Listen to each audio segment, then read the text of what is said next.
So here we go. It's World War III, and Joe Biden is throwing that out there. It was reported yesterday also the defense secretary was up on Capitol Hill saying the same thing to members of Congress.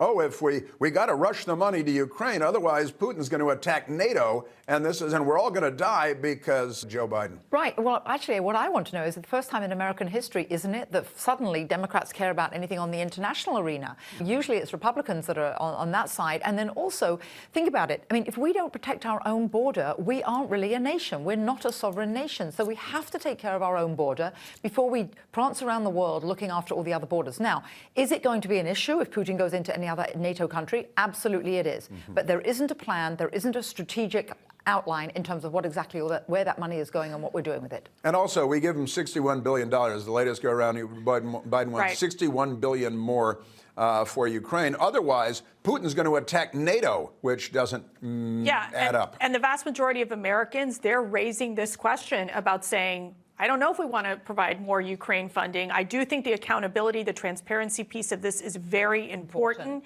that's a question that has not been answered. And I think for Ukraine, there needs to be an end game here. How long will this war go on? Are we going to see the same thing that we saw in Afghanistan, an endless war, which means it's endless spending? And I just think for the United States, it's time they have to reevaluate that before just throwing money at a problem. You know, Biden is asking for another $61 billion in this next go-around for Ukraine, which means we will have given significantly more money to Ukraine in 2 years than we've given to Israel, one of our most important allies, in 75 years.